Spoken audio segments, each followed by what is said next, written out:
BJP समर्थक यहाँ पर मौजूद थे, लेकिन भारतीय जनता पार्टी ने नारे। मुझे लगता है ये नारा फ्लॉप होते हुए नजर आ रहा है, क्योंकि मोदी सरकार में ये बेटियों के लिए कोई सुरक्षित नजर नहीं आ रहा है देश।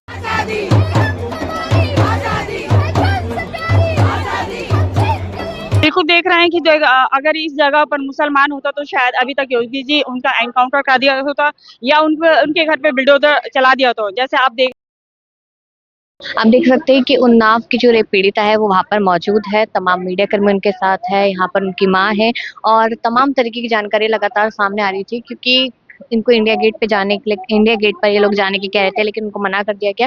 अब जंतर मंतर की साइड ये लोग आ रहे हैं, यहाँ पर धरना करेंगे, अपनी बात रखते हुए नजर आएंगे और हम भी पूरी कोशिश करेंगे इनसे बात करने की कि अब क्या मांगे हैं इनकी, क्योंकि कोर्ट की तरफ से जिस तरीके से छोड़ा गया है कुलदीप सिंह सेंगर को, कल सुप्रीम कोर्ट में सुनवाई है, क्या उम्मीदें हैं?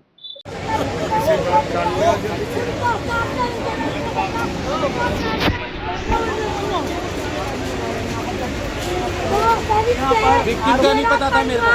इस तरीके से यहाँ पर क्यों आप इस तरीके से क्या आप यहाँ पर जब मेरे बच्चे को जिंदा कर देता है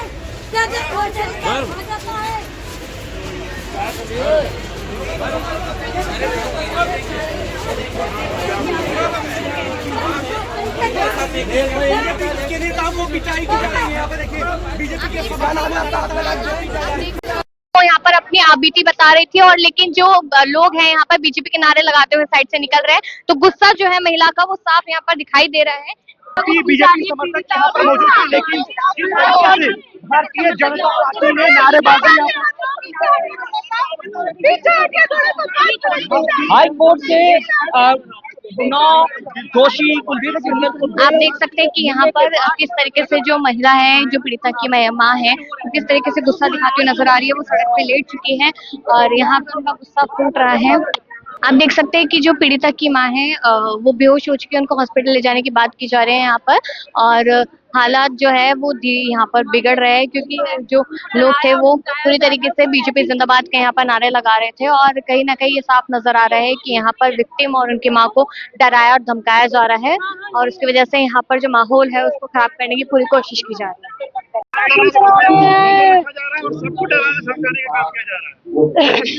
जब इस तरीके से प्रशासन के सामने धमकी दे करके कोई व्यक्ति जा रहा है, प्रशासन की क्या जिम्मेदारी बनती है? क्यों वो व्यक्ति जिंदाबाद के नारे लगा के जा रहा है इस तरीके से? जब कार्यक्रम चल रहा है यहाँ पर, चल रहा है, प्रेस कॉन्फ्रेंस चल रही है, उसके दौरान ही एक माँ को, एक पीड़िता की माँ को इस तरीके से लोग करेंगे, ये क्या चल रहा है?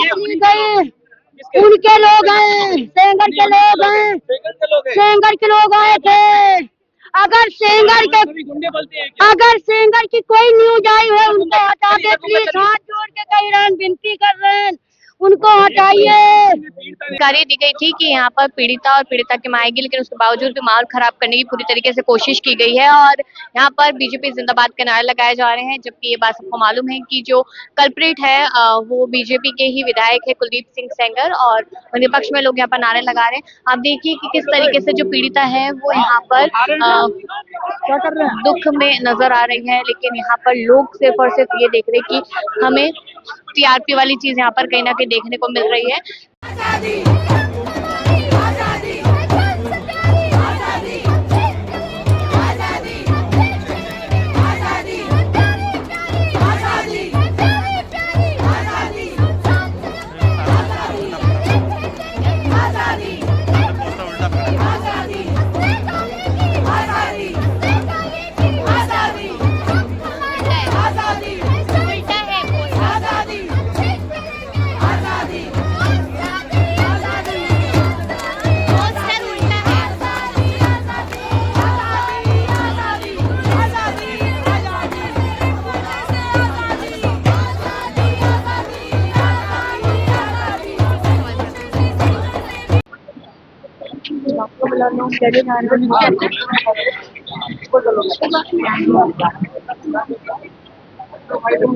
उन्नाव केस की जो रेप पीड़िता है उसको जंतर मंतर पे आना था, लेकिन आने से पहले ही हमने देखा कि जब वो बाहर थी तो बाहर किस तरीके से बीजेपी जिंदाबाद के नारे लगे, माहौल को खराब करने की कोशिश की गई। और आप इस साइड पर देख सकते हैं कि तमाम लोग यहाँ पर पहुंचे हुए हैं और ये जो लोग हैं ये मीडिया कर्मी है जो पूरी तरीके से माहौल खराब कर रहे हैं। ये मीडिया वाले हैं जो टीआरपी के चक्कर में उस जो रेप पीड़िता है उसकी भावनाओं के साथ किस तरीके से खेलते नजर आ रहे हैं, वो सारी सिचुएशन आपको बताती नजर आ रही है, जिसमें जो रेप पीड़िता की माँ है वो चक्कर खा के तक गिर चुकी थी, लेकिन उसके बावजूद भी जो मीडिया लोग हैं वो छोड़ने को राजी नहीं है। तो आप एक चीज देखिए कि जो लोग न्याय के लिए सड़क पे उतरे हैं उनको किस तरीके से एक तरीके से दबोचा जा रहा है।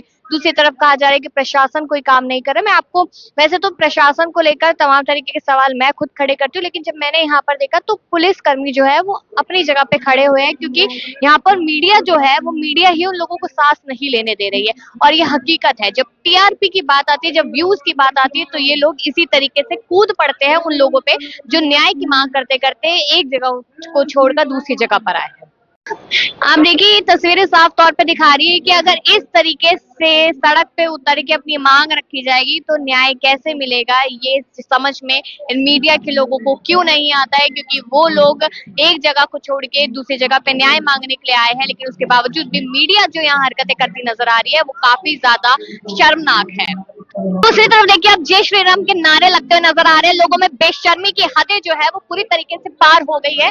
तो ये सब बताता और दिखाता हुआ नजर आता है कि एक तरफ महिला न्याय की मांग कर रही है और दूसरी तरफ जय श्री राम के नारे लग रहे हैं। तीसरी तरफ आप ये कहते हैं कि बांग्लादेश को देखिए, उसको देखिए, इसको देखिए, लेकिन बात यह है कि जब देश की महिलाओं को ये लोग नहीं देख पा रहे तो आखिरकार देख किसे पा रहे। सवाल ये बनता है जब क्या खुद के घर के शीशे टूटेंगे तभी इन लोगों की नजर जाएगी उन पर। उन्नाव केस पर लगातार चर्चा जारी है, लगातार न्याय की मांग की जा रही है और हम तमाम लोगों से जानने की कोशिश कर रहे हैं कि वो लोग पीड़िता को न्याय दिलाने के लिए क्या कुछ करें। हमारे साथ शबाना जी हैं। तो मैम आप लोग पीड़िता को न्याय मिले, क्योंकि काफी दिन लगभग हो चुके थे, 23 तारीख को आया था, कोर्ट की सुनवाई हुई थी, तो उसके बाद से आप लोग कैसे देख रहे हैं इस पूरे मामले? मैं सहेली संस्था की राष्ट्रीय शबाना खान हूँ और मैं ये देख रही हूँ कि 2014 से जो है 2014 से पहले एक निर्भया कांड हुआ, वो आप सब ने और मैंने भी देखा कि पूरा देश किस कदर मतलब सड़कों पे आया और मोदी सरकार आने के बाद ये लगता था कि कुछ हद तक ये रुकेगा, लेकिन मोदी सरकार आने के बाद और ज्यादा ही रेपिस्टों का जो कंटिन्यू ये सिलसिला चलता आ रहा है और कानून पे तो जैसे विश्वास उठ ही गया है, क्योंकि अब उसको उम्र कैद की सजा होने के बाद भी उसको फिर दोबारा क्या वो रद्द कर दी गई है। तो अब बिल्कुल भी उम्मीद नहीं है। हमें दुख की बात है कि आज बेटियों के लिए हक की लड़ाई के लिए हमें सड़कों पे फिर दोबारा एक बार आना होगा और तभी ये आंदोलन जो है थमेगा। और ये सरकार से लोग परेशान हो चुके हैं, बीजेपी सरकार से बिल्कुल परेशान हो चुके हैं, क्योंकि बीजेपी के जो भी नेता हैं वो हमेशा रेपिस्टों के साथ ही नजर आते हैं, वो महिला के सम्मान में कभी नजर नहीं आते। अगर जो महिलाओं के सम्मान में होंगे तो वो हमारे साथ सड़कों पे जरूर उतरेंगे। लेकिन आप देखिए कि उस तरफ लव जिहाद का एक मामला चल रहा है, मुस्लिम्स को टारगेट किया जा रहा है उधर, कि देश का माहौल अगर खराब कर रहे तो मुसलमान है, इस तरीके से सारी बातें कही जा रही है। तो कैसे देख रहे हो उसी? बिल्कुल देख रहे हैं कि अगर इस जगह पर मुसलमान होता तो शायद अभी तक योगी जी उनका एनकाउंटर कर दिया होता या उनके घर पे बिल्डोजर चला दिया होता। जैसे आप देख रहे हैं कि किसी भी मासूम के घर पे कोई भी बात होती है तो फौरन बिल्डोजर चला दिया जाता है या FIR हो जाती है या मुस्लिम पे एनकाउंटर हो जाता है। तो योगी जी अब एनकाउंटर क्यों नहीं करा रहे हैं कुलदीप सेंगर पे? अब तो हिंदू बेटी की बात है तो मुझे लगता है उसके लिए तो जल्दी न्याय होना चाहिए। नहीं, बिल्कुल नहीं है। चाहे बेटी हिंदू हो चाहे मुस्लिम हो, बेटी को तो यह न्याय मिलता ही नहीं है। बहुत अफसोस की बात है। तो अभी ये लोग लगातार ये कह रहे हैं उन्नाव के लिए आप लोग यहाँ पे खड़े हैं, आप लोग न्याय मांग रहे हो, उधर कहा जा रहा है कि बांग्लादेश आप क्यों नहीं देख पा रहे? बांग्लादेश देखिए पहले। तो बिल्कुल देख सकते हैं, वहाँ रोका थोड़ी है किसी ने। नेहरू जी थोड़ी है वहाँ पर कि जो रोक लेते हैं या हर बात में नेहरू जी का नाम ले देते हैं। तो वहाँ भी जाके, वहाँ तो पूरा हिंदू संगठन है, वो जाके वहाँ उनको रोक सकते हैं, क्यों नहीं रोक रहे? तो आप लोग अब कल सुनवाई होने वाली है सुप्रीम कोर्ट में, आप लोग क्या उम्मीद करें कि क्या हाई कोर्ट ने तो यहाँ पर रियायत दे दी है कुलदीप सिंह सेंगर को, क्या सुप्रीम कोर्ट आप लोगों की बात सुने? मैं सुप्रीम कोर्ट से दोबारा से उम्मीद करती हूँ कि वो दोबारा से इस पे विचार करें, सोचें समझें, क्योंकि ये जो कुछ हुआ है एक बहन के साथ अन्याय हुआ है। अगर ऐसे ही सभी बहनों के साथ अन्याय होता रहा तो हमारा शायद कानून पर से विश्वास बिल्कुल उठ जाएगा। महिलाओं की स्थिति अब आज के प्रेजेंट टाइम में आप देश में क्या देखें? सबसे ज्यादा खराब है। घर से निकलना मुश्किल है कि नहीं? बहुत ज्यादा मुश्किल है। अगर ऐसे ही रेपिस्टों को जो है बरी कर दिया जाएगा तो कोई भी लड़की निकलने से फिर डरेगी, बिल्कुल डरेगी। हिजाब कंट्रोवर्सी होती है तो तमाम नेता नेत्रियां खास करके जो भाजपा की वो कहती नजर आती है, अगर इतनी ही दिक्कत है तो हिजाब मत पहनिए, इतनी दिक्कत है तो घर से मत निकलिए, आप घर में ज्यादा अनसेफ है, बाहर सेफ है। तो ये जो रेप हुआ ये तो इन्होंने तो हिजाब भी नहीं पहना था, बिना हिजाब के भी उनके रेपिस्ट हो रहा है। तो बेटियां कहीं सुरक्षित नहीं है। तो घर में रहना चाहिए महिलाओं को। नहीं, बिल्कुल बाहर होना चाहिए। ऐसे डर के थोड़ी बैठ जाएंगी। किसी भी लड़ाई के लिए हम मजबूती से साथ लड़ेंगे इंशाल्लाह। तो ऐसा नहीं होता। ये आजाद देश है, ये भारत देश है। इसमें ऐसे कोई गुलामी या ऐसे डर के कोई लोग घरों के अंदर नहीं बैठेंगे। आप बेटी बचाओ बेटी पढ़ाओ के स्टेटमेंट को कैसे देखते हैं? मैं देखती थी, बहुत अच्छी नजरिए से थी। मैंने इस पे काम भी किया। मैं खुद एक सोशल वर्कर हूँ, सहेली संस्था हूँ। मैं डाउरी के अगेंस्ट काम कर रही हूँ। मैंने बेटियों के लिए काम भी किया, एजुकेशन के लिए। लेकिन जहां तक ये कंटिन्यू जो ये सिलसिला चल रहा है रेपिस्ट का, तो अब मुझे लगता है ये नारा फ्लॉप होते हुए नजर आ रहा है, क्योंकि मोदी सरकार में ये बेटियों के लिए कोई सुरक्षित नजर नहीं आ रहा है देश।